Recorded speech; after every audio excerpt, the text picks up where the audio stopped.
parte 2, eu limpando aqui. Gente, vocês estavam apoiados aqui.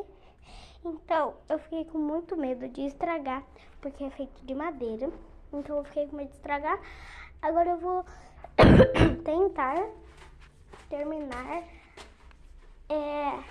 fazendo assim mesmo, né? Porque, gente, eu vou terminar só os cantos, então eu vou pegar o outro. Tô descalço aqui. Vou pegar esse daqui, que eu só vou limpar os cantos, porque são os cantos que faltam.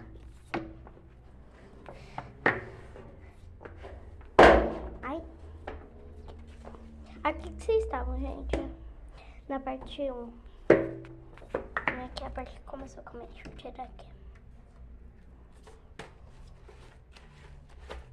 Limpar onde vocês estavam, né? Porque tava sujo onde vocês estavam. Agora eu vou passar ali em volta.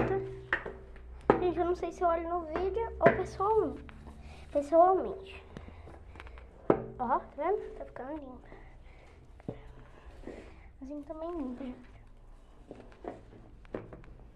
Calma aí. Eu vou tentar passar ali embaixo.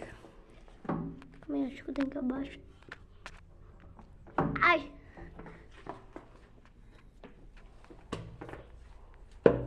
Ai, gente, eu esqueci de pôr no time-lapse. Por isso que eu tô passando rápido. Agora eu vou passar devagarzinho. Na parte 3 eu vou passar o aqui. Pronto, gente, acabei a fazer rápido. Ai, gente, sem querer eu apaguei. Mas eu falei que eu precisava pôr no time-lapse.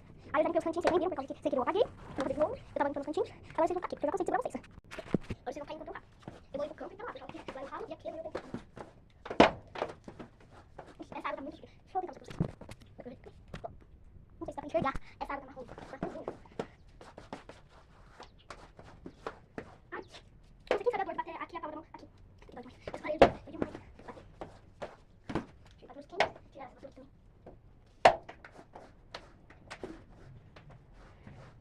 Gente, vocês sabiam que 3 minutos em contagem assim formam 180 minutos? Não, segundos. Muito grande. Deixa eu ver um pouquinho mais rápido.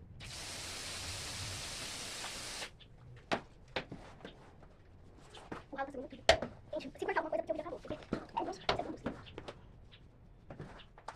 Gente, não sei o que falar com vocês.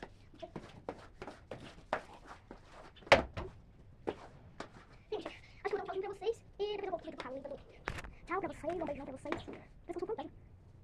Tchau, beijinhos.